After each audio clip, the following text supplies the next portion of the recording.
अ,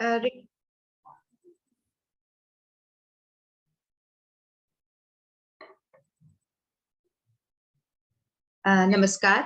मैं Praneeta Kanerkar, career counsellors of India के आज इस फोरम में आज फिर आपके सामने एक और इंटरेस्टिंग और वाइब्रेंट करियर के साथ मौजूद हूँ।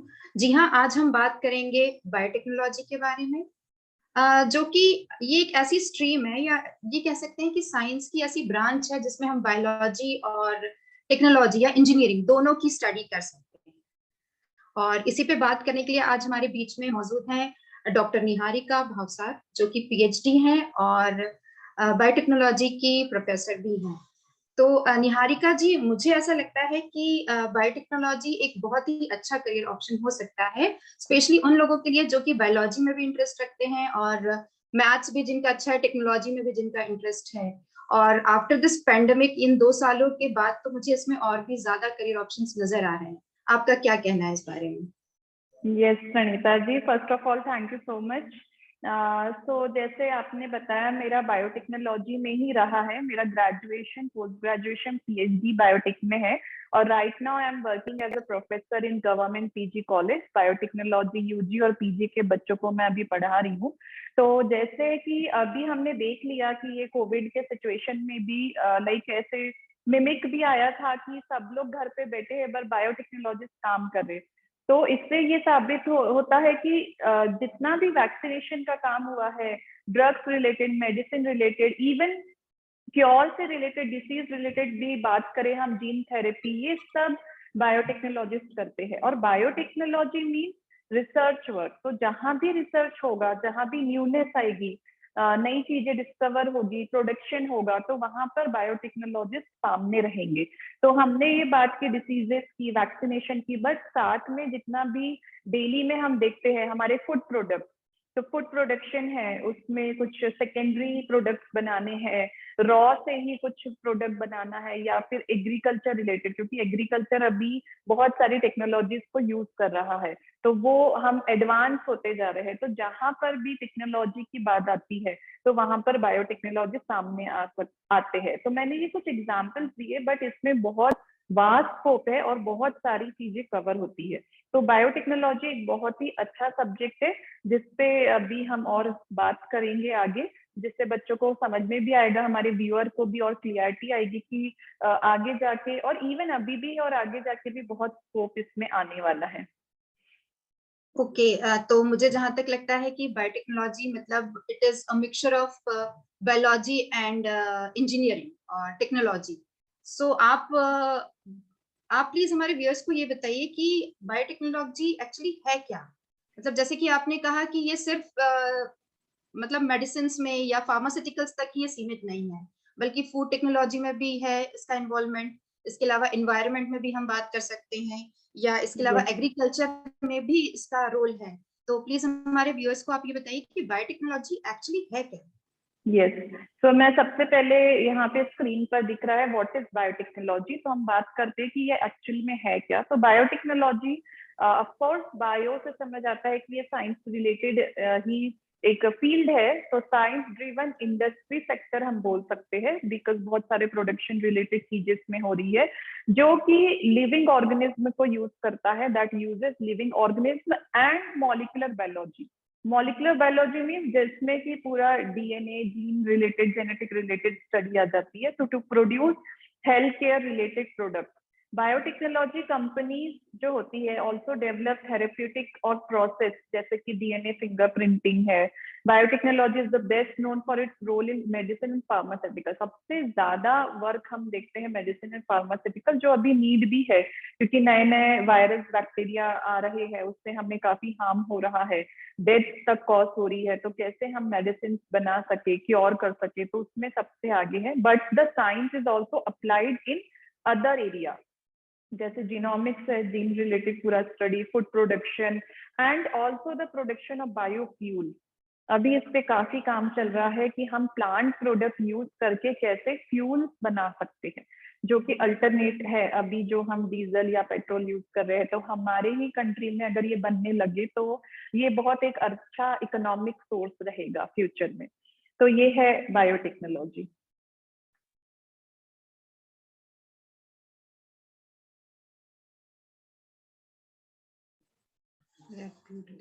इसका मतलब ये है कि ये किसी एक पर्टिकुलर फील्ड तक सीमित नहीं है। मतलब अगर बायोटेक्नोलॉजी की बात करें तो ये इसकी बहुत वास्ट इसकी फील्ड्स हैं। तो निहारिका जी, मुझे आप प्लीज बताइए कि जैसे कि हर करियर के लिए हमें कुछ ना कुछ स्किल्स रिक्वायर्ड होते हैं हमारे अंदर, या तो हमें उन स्किल्स को डेवलप करना होता है या हमारे अंदर वो स्किल्स होना चाहिए। तो अगर कोई स्टूडेंट बायोटेक्नोलॉजी में जाना चाहता है तो उसके अंदर क्या स्किल्स होने चाहिए? यस, सो स्किल्स जो है, कुछ स्किल्स मैंने यहाँ पे पिन डाउन किए हैं। तो वैसे तो मैं बता दूं मेरा पर्सनल एक्सपीरियंस से भी, जब जैसे हम एक बायो जब सब्जेक्ट लेते हैं तो हमें हमेशा लगता है कि हम डॉक्टर साइड जाए, मेडिकल रिलेटेड साइड जाए। बट जब वो ऑप्शन हमें लगता है कि नहीं, मेरे को ज्यादा इंटरेस्ट नहीं आ रहा है, तो बायोटेक्नोलॉजी एक बहुत अच्छा ऑप्शन है। तो उसके लिए जो स्किल्स लगते हैं वो है जैसे कॉम्प्लेक्स प्रॉब्लम सॉल्विंग, बिकॉज ये रिसर्च रिलेटेड फील्ड है। तो हमें वो आना चाहिए, हमें उसके कैलकुलेशंस आना चाहिए। दूसरा है team work and communication skill, because हमें रिसर्च में जब कर रहे हैं, हमें प्रोडिक्शन करना है, हम मेडिसिन पे काम कर रहे हैं, तो हमें टीम वर्क जरूर से चाहिए, कम्युनिकेशन प्रॉपर होना चाहिए। ऑफ कोर्स रिसर्च की बात कर रहे हैं, कुछ न्यूनेस ला रहे हैं, तो इन्वेस्टिगेटिव माइंड होना चाहिए। अटेंशन टू डिटेल, हमें डीप नॉलेज होना चाहिए कि ऑलरेडी क्या चल रहा है, पहले से साइंटिस्ट क्या वर्क कर चुके हैं, तो वो रिव्यू होना जरूरी है। इनोवेटिव थिंकिंग होना चाहिए नया इनोवेशन के लिए। एनालिटिकल स्किल, एनालिसिस पार्ट भी हमारा बहुत अच्छा होना चाहिए। तो ये कुछ स्किल्स है जिससे हम इसमें अपना फ्यूचर बना सकते हैं। तो आपका कहना है कि अगर किसी स्टूडेंट में कम्युनिकेशन स्किल्स अच्छे हों या वो इनोवेटिव हो, क्रिएटिव हो, तो वो बायोटेक्नोलॉजी की फील्ड में अपना करियर बना सकता है। तो निहारिका जी, अब अपन बात करते हैं एलिजिबिलिटी क्राइटेरिया की। क्या एलिजिबिलिटी होनी चाहिए अगर किसी स्टूडेंट को बायोटेक्नोलॉजी में एडमिशन लेना है या उसको आगे अपना इसमें करियर बनाना है, तो क्या एलिजिबिलिटी होना चाहिए उसकी? यस, सो एलिजिबिलिटी में आफ्टर 10th 12th में हम फिजिक्स केमिस्ट्री बायो भी अगर रहता है तो दे can go for biotechnology. But इसमें बी टेक भी होता है। अभी आगे हम बात करेंगे कि दो अलग अलग डिग्री कोर्सेस होते हैं। बीएससी जो होता है तो उसमें अगर फिजिक्स केमिस्ट्री बायो है तो भी चल जाएगा, क्योंकि बायोटेक्नोलॉजी में आगे जाकर पूरा टेक्निकल पार्ट भी पढ़ाया जाता है, थोड़ा बहुत इंजीनियरिंग रिलेटेड है वो। बट अगर आप बीटेक एमटेक करना चाहते हैं तो physics chemistry maths and bio, this will be must, because 60% bio part होगा, 40% मैथ्स मतलब इंजीनियरिंग पार्ट होता है। तो अगर आपका चारों कॉम्बिनेशन है तो बहुत ही अच्छा है, आपको और डीप नॉलेज आएगा। और अगर मैथ्स नहीं भी है तो कोई बात नहीं, आप बायो से भी आगे उसमें फ्यूचर बना सकते हैं। और 10+2 में 12th में आपके मिनिमम 50% स्कोरिंग चाहिए, जिसमें आपको अच्छा कॉलेज मिल सके आगे जाके। तो इसका मतलब ये है कि बायो वाले स्टूडेंट तो बायोटेक्नोलॉजी में जा ही सकते हैं, साथ में मैथ्स वाले स्टूडेंट्स भी इस फील्ड में अपना करियर बना सकते हैं। यस। तो निहारिका जी, प्लीज हमारे व्यूअर्स को ये भी बताइए कि जैसे आपने अभी कहा कि बीटेक भी होता है इसमें बायोटेक्नोलॉजी में, तो बीटेक है या आई थिंक बीएससी भी, जहां तक मुझे आइडिया है बीएससी भी डिग्री बायोटेक्नोलॉजी में होती है। तो प्लीज इन दोनों में क्या डिफरेंस है और कैसे हम ये डिग्रीज ले सकते हैं? प्लीज कोर्सेज के बारे में थोड़ा सा हमारे व्यूअर्स को बताइएगा। यस, तो डिफरेंट टाइप ऑफ कोर्सेस है बायोटेक्नोलॉजी में ही। तो जैसे डिप्लोमा कोर्सेज भी होते हैं 3 इयर्स के, जो 10th या 12th पास आउट स्टूडेंट कर सकता है। तो उसमें अगर आपको सिर्फ बेसिक नॉलेज चाहिए है क्या है, अगर हम खुद का कुछ शुरू करना चाह रहे हैं तो आप डिप्लोमा में भी अपना काम चला सकते हैं, जो 3 साल का होगा। उसके बाद जैसे हमने बात की कि मैथ्स मस्ट है, तो मैथ्स हमें बी इन बायोटेक्नोलॉजी और बीटेक इन बायोटेक्नोलॉजी कोर्स होता है, जो 12th के बाद इनरोल कर सकते हैं, जो ग्रेजुएशन कोर्स है। तो इसमें भी 4 साल के कोर्स के थ्रू हम बायोटेक्नोलॉजी में फ्यूचर बना सकते हैं। तो इसमें मैथ्स मस्ट है, और इसमें जैसे मैंने बताया 40% इंजीनियरिंग पार्ट होगा maths related, and 60% bio part होगा, जिसमें पूरा cell related study, human body related study, क्योंकि हम जीन थेरेपी मेडिसिन की बात करें तो वो भी पूरा स्टडी होगा। इंस्ट्रूमेंटेशन की स्टडी होगी, क्योंकि टेक्नोलॉजी है तो सारे इंस्ट्रूमेंट्स, उनके प्रिंसिपल, उनके एप्लीकेशन, तो ये पूरा जो है वो 60% बायो पार्ट में कवर होता है। उसके बाद कुछ बायोटेक में ही स्पेशलाइजेशन कोर्सेज कर सकते हैं, जो कि मॉलिक्यूलर एंड सेल्यूलर इंजीनियरिंग कहलाता है। बायोटेक में भी हम वही पढ़ेंगे, मॉलिक्यूल्स के बारे में, सेल के बारे में, बट उसमें आप स्पेशलाइजेशन ले सकते हैं। तो बी और BTech in molecular and cell biology engineering है, जो 10+2 के बाद है और 4 ईयर कोर्स है। और ऐसे ही इंडस्ट्रियल माइक्रोबायोलॉजी, तो हम अभी बात कर रहे थे फूड की, तो ये इंडस्ट्रियल माइक्रोबायोलॉजी मोस्टली फूड पे फोकस करता है, क्योंकि इसमें जो जॉब लगती है as a quality control, as a production manager, agriculture related field में, तो इसमें भी अगर आप स्पेशलाइजेशन करते हैं कि आपको इसी में जाना है तो आप ले सकते हैं।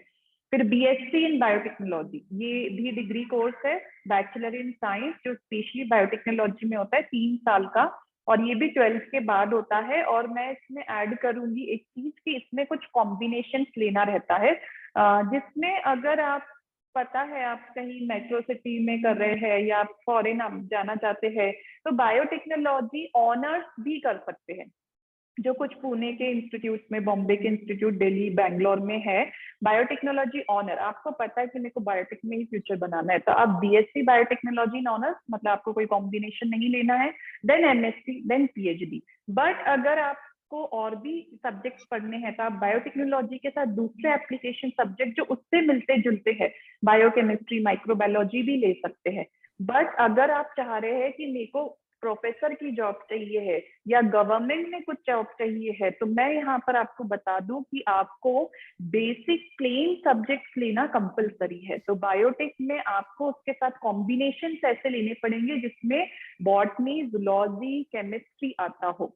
तो ये आप प्लीज ध्यान में रखिएगा कि आपको लगता है कि मेरे को यहाँ पर ही कुछ गवर्नमेंट जॉब में जाना है या फिर मुझे प्रोफेसर बनना है, तो ये बेसिक सब्जेक्ट होना जरूरी है, कंपलसरी है। और अगर आपको लगता है मुझे फॉरेन में जाकर जीआरई के थ्रू कुछ स्टडी करना है, तो आप बायोटेक ऑनर्स करके भी फ्यूचर बना सकते हो। उसके बाद आते हैं हमारे पोस्ट ग्रेजुएशन सब्जेक्ट, जो भी रिलेवेंट ग्रेजुएशन प्रोग्राम हमने अभी डिस्कस किए। उसके बाद आप एमटेक इन बायोटेक्नोलॉजी कर सकते हैं 2 इयर्स का, या एमटेक इन बायो इंफॉर्मेटिक्स, ये कंप्यूटर रिलेटेड सब्जेक्ट है, तो इसमें भी पूरा बायोलॉजी, बायोटिक स्टडी होती है वो, या एमटेक इन बायोटेक्निकल इंजीनियरिंग, या फिर एमएससी जो मास्टर्स इन साइंस है इन बायोटेक्नोलॉजी कर सकते हैं, और या फिर PG diploma in biotechnology after graduation कर सकते हैं, जो 1 या 2 साल का होता है।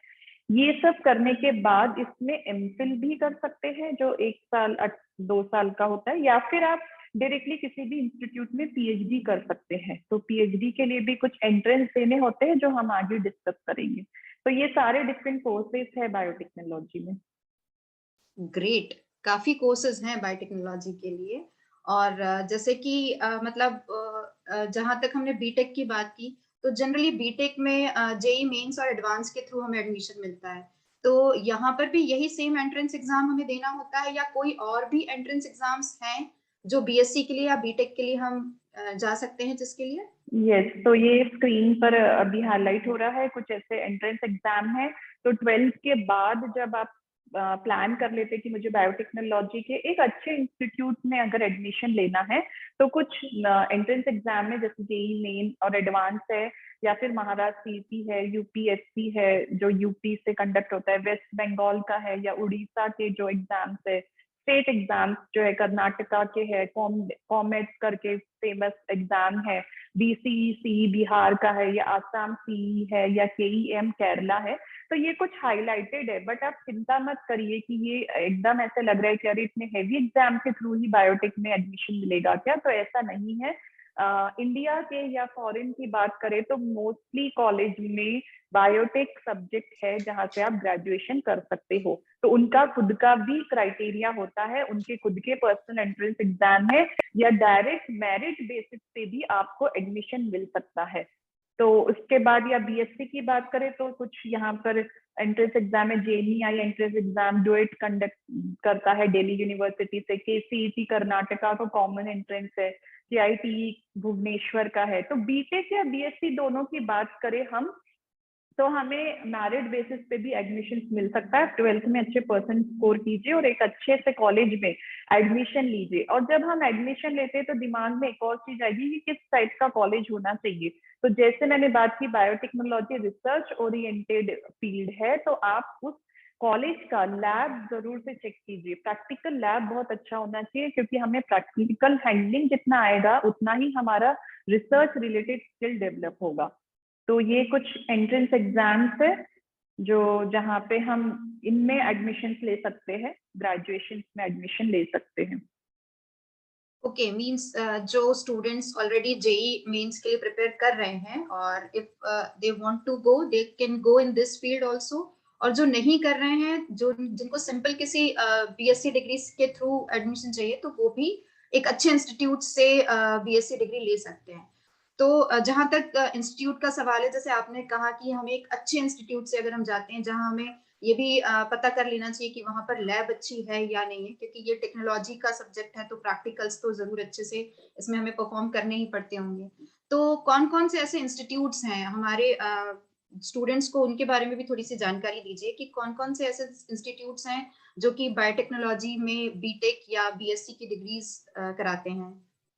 कुछ मेन इंस्टीट्यूट की बात करें अगर हम, तो बीटेक जो है वो आईआईटी में है, जहाँ भी आईआईटी है वहां पर बीटेक में हम ले सकते हैं डिग्री। फिर national institute of technology NITs में है, Birla institute of technology bits में है, जिसका बिट पिलानी करके एंट्रेंस एग्जाम भी होता है। Valour institute of technology bit MET university में है, मणिपाल इंस्टीट्यूट है। इसके अलावा और भी अच्छे इंस्टीट्यूट है जहाँ से बीटेक आप डायरेक्टली कर सकते हैं, कोई इश्यू नहीं है कि आपको बहुत अच्छे इंस्टीट्यूट से ही करना है। बीएससी एमएससी के लिए एसआरएम यूनिवर्सिटी चेन्नई का है, फर्ग्यूसन कॉलेज है पुणे में, सेंट जेवियर कॉलेज है, क्रिस्ट यूनिवर्सिटी है, जमाई मिलिया इस्लामिया यूनिवर्सिटी है, वनस्थली यूनिवर्सिटी है, माउंट कार्मल कॉलेज है, नीम्स यूनिवर्सिटी। यहाँ हमने कुछ ही इंस्टीट्यूट की बात की है, बट जैसे मैंने आपको बताया कि आपके सिटी में आप अगर वो कॉलेज विजिट करते हैं और वहाँ का इंफ्रास्ट्रक्चर लैब रिलेटेड बहुत अच्छा है, तो आप वो इंस्टीट्यूट को भी प्रेफर कर सकते हैं और वहाँ से डिग्री कोर्स ले सकते हैं। ओके, मतलब जो स्टूडेंट्स आईआईटीज में या एनआईटीज जैसे इंस्टीट्यूट्स में जाना चाहते हैं but they don't have interest in engineering like civil और मैकेनिकल और कंप्यूटर साइंस में, अगर उनका इंटरेस्ट नहीं है तो ये भी उनके लिए एक बहुत अच्छी ब्रांच हो सकती है। वो इस ब्रांच में जाके भी अपना ड्रीम फुलफिल कर सकते हैं। तो निहारिका जी, हमें ये बताइए कि कई बार हम ये सोचते हैं, जैसे बायो लेने के बाद स्टूडेंट्स को कई बार ये लगता है कि बहुत लिमिटेड स्कोप है बायोलॉजी में, या उनको ये भी लगता है कि बायोटेक्नोलॉजी जैसा सब्जेक्ट जो है वो इंडिया में बहुत ज्यादा अभी उतना ज्यादा डेवलप नहीं है। तो क्या जॉब रोल्स क्या होते हैं, मतलब आफ्टर डूइंग दिस कोर्सेज, अगर कोई बच्चा बीटेक करता है या बीएससी और एमएससी करता है, तो उसकी जॉब रोल्स क्या हो सकते हैं, किस टाइप का जॉब उसको मिल सकता है फ्यूचर में? यस, तो जैसे आपने बताया कि बायोटेक में सारे इंस्टीट्यूट में मोस्टली, छोटी सिटीज में भी आप देखो, छोटे कॉलेजेस में भी देखो, तो बायोटेक सब्जेक्ट है। बट स्कोप की बात करें तो ये अभी इतना नहीं था, बट धीरे धीरे अवेयरनेस आ रहा है और डेवलप हो रहा है। बिकॉज आप फॉरेन कंट्री की बात करें, जर्मनी में या फिर अमेरिका में कहीं भी, तो बायोटेक्नोलॉजिस्ट हमेशा फर्स्ट होते हैं, उन्हें फर्स्ट प्रेफरेंस दिया जाता है, उन्हें जॉब भी अच्छी मिलती है। पर इंडिया में अभी धीरे धीरे मेट्रो सिटीज में ये स्कोप आ रहा है। और जैसे कि बात करें छोटी छोटी सिटीज में भी मैंने देखा है बायोटेक है और बच्चे एडमिशन लेते हैं, they are aware of it, क्योंकि उन्हें नहीं चाहिए कि वो सिंपल सब्जेक्ट लेकर अपना ऐसे ही ग्रेजुएशन कंप्लीट करे। वो चाहते थोड़ा एडवांसमेंट आए, तो वो बायोटेक्नोलॉजी में अपना फ्यूचर बनाना चाहते हैं, तो वो सब्जेक्ट जरूर से लेते हैं। तो कुछ ऐसे जॉब रोल्स है जो इंडिया में भी है, फॉरेन में भी अवेलेबल है, जैसे बायोमेडिकल इंजीनियर में बीटेक एमटेक करके हम इसमें अपना जॉब कर सकते हैं। बायोकेमिस्ट है, मेडिकल साइंटिस्ट है, क्लिनिकल टेक्नीशियन है, माइक्रोबायोलॉजिस्ट है, प्रोसेस डेवलपमेंट या साइंटिस्ट है, बायो मैन्युफैक्चरिंग स्पेशलिस्ट है, बिजनेस डेवलपमेंट मैनेजर है या प्रोडक्ट स्ट्रेटेजिस्ट है, बायोफार्मा सेल्स रिप्रेजेंटेटिव है या मेडिकल साइंटिस्ट है, बायोटेक्नोलॉजिकल टेक्नीशियंस है, एपिडेमियोलॉजिस्ट है, मेडिकल या क्लिनिकल लैब टेक्नोलॉजिस्ट है या bio manufacturing specialist, bio production specialist और R&D। बिकॉज सबसे पहले मैं इस पे फोकस करना चाहूंगी जो लास्ट में रखा है, R&D डिपार्टमेंट। तो रिसर्च एंड डेवलपमेंट जहां पर भी है वहां पर उसे जॉब मिल सकती है। और रिसर्च एंड डेवलपमेंट हर जगह होता है, नेशनल इंस्टीट्यूट में होता है, जैसे आपने इन्वायरमेंट की बात करी, जहां भी नेशनल इन्वायरमेंट इंस्टीट्यूट है, हॉस्पिटल्स में एक R&D डिपार्टमेंट होता है, तो जहां भी ऐसे नेशनल इंस्टीट्यूट है वहां पे R&D डिपार्टमेंट में भी बायोटेक्नोलॉजिस्ट का जॉब लग सकता है। तो ये कुछ जॉब रोल्स है जिसमें वो अपना फ्यूचर बना सकते हैं। तो ये तो हमने अभी जॉब रोल्स की बात की कि किस तरह के रोल्स जो होते हैं, किस तरह का काम है या किस तरह की ऑप्शंस जो हैं वो बायोटेक्नोलॉजी के के बाद आप कर सकते हो। तो अपॉर्चुनिटीज क्या हैं इस फील्ड में, ये मतलब करने के बाद ये सारे रोल्स हमें कहाँ मिल सकते हैं, क्या क्या जॉब अपॉर्चुनिटीज हैं इसके लिए? यस, तो जॉब अपॉर्चुनिटीज है हेल्थ केयर में, सबसे मेन जो है मेडिसिन में जो वैक्सीनेशन बन रहे हैं, क्योर हो रहा है, फार्मास्यूटिकल्स में ड्रग जो बन रहे हैं, एग्रीकल्चर में टेक्नोलॉजी में अब बहुत आगे आ रहा है कि प्रोडक्शन ज्यादा हो। प्लांट टिश्यू कल्चर की बात करें तो हम जो एक्सटिंक्ट हो चुकी है एंडेंजर्ड स्पीशीज है उनको डेवलप करें, क्वालिटी यील्ड बढ़ा रहे हैं, तो एग्रीकल्चर में भी है। एनिमल हस्बेंड्री में है, हमारे एनिमल इक्वली इम्पोर्टेंट है नेचर को सपोर्ट करने में, तो उनके प्रॉपर उनके देखभाल के लिए या उसमें अच्छे जीन्स उनमें डेवलप हो। जेनेटिक इंजीनियरिंग में है, जीन से जो भी काम होता है। इन्वायरमेंट कंजर्वेशन में हम इसे यूज कर रहे हैं, सॉइल बायोलॉजी, इकोलॉजी में, टेक्सटाइल इंडस्ट्रीज में भी बहुत कपड़ों का प्योर के लिए क्वालिटी मेंटेन करने के लिए, कॉस्मेटिक्स में भी ऑफकोर्स जहां जहां रिसर्च होगा वहां वहां बायोटेक्नोलॉजी सामने आएंगे।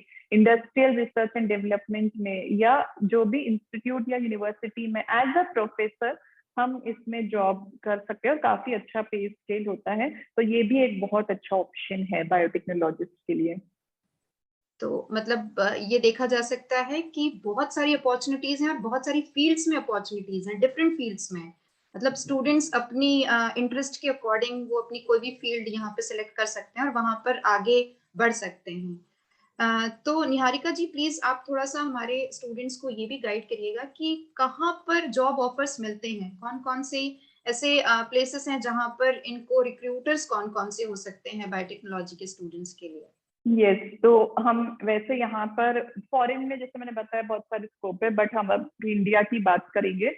तो इंडिया में बायोटेक्नोलॉजिस्ट को यहाँ पर बहुत अच्छा जॉब मिला है, जैसे रेनबेक्सी है, क्योंकि जानते हैं हम कि ये मेडिसिन ड्रग्स बनाती है, डॉक्टर रेड्डीज का लैब है, ल्यूपिन है, रासी सीड्स है, बायोकॉन है, Infosys, Indian immunological limited, Zydus grain wave biotechnology, essential technician solution, Abbott, serum institute of India, Bharat biotech, Tata consultancy, Cipla, Piramal, AIIMS, government hospital, even like अपने बड़े बड़े बैद्यनाथ, जितने भी ये फूड रिलेटेड भी इंडस्ट्रीज है उसमें भी रिक्रूट करते हैं बायोटेक्नोलॉजी को, क्वालिटी कंट्रोल के लिए, प्रोडक्शन मैनेजर के लिए। एग्रीकल्चर से रिलेटेड जितने इंस्टीट्यूट्स है वहां पे भी रिक्रूट किया गया है। जैसे मैं बताया R&D डिपार्टमेंट जितने भी हॉस्पिटल्स में है, गवर्नमेंट हो, प्राइवेट हो या नेशनल इंस्टीट्यूट है, वहां पर भी बहुत अच्छा स्कोप है और वहां पर बायोटेक्नोलॉजिस्ट को रिक्रूट किया गया है। रिलायंस का भी है, PIFR का है, ऐसे बहुत सारे एंडलेस अपॉर्चुनिटीज और जॉब है इसमें। अच्छा, मतलब अगर हम ये देखें तो मतलब इसमें कोई लिमिटेड स्कोप्स नहीं है। मतलब अगर जैसे अभी मैं देख रही हूँ कि बहुत सारी अपॉर्चुनिटीज हैं और बहुत सारे ऐसे ऑफर्स हैं जहां पर बायोटेक्नोलॉजी के स्टूडेंट्स के लिए बहुत ज्यादा स्कोप है।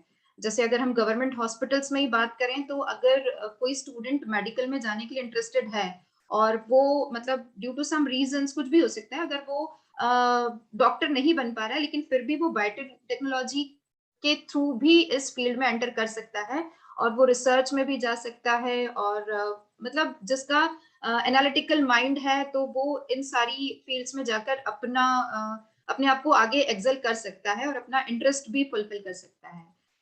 तो यस, ये इतने सारे स्कोप्स देखकर तो मुझे बहुत ही मतलब ऐसा लग रहा है कि बायोटेक्नोलॉजी एक बहुत अच्छी फील्ड है, बहुत अच्छा करियर ऑप्शन है बच्चों के लिए। और इतनी सारी जानकारी देखने के बाद मुझे लगता है कि काफी सारे स्टूडेंट्स इस और भी ध्यान देंगे। और आपका बहुत बहुत धन्यवाद निहारिका जी। और मुझे लगता है कि जितनी जानकारी हमारे स्टूडेंट्स को आज मिली है और उनको जरूर इससे फायदा होगा। और काफी अच्छा लगा आपसे बात करने के बाद मुझे। तो thank you so much Niharika ji, और मैं अपने व्यूअर्स का भी बहुत ज्यादा थैंक यू करना चाहूंगी, और उन्हें ये भी बताना चाहूंगी कि वो हमसे और भी आगे फर्दर इंफॉर्मेशन के लिए कांटेक्ट कर सकते हैं।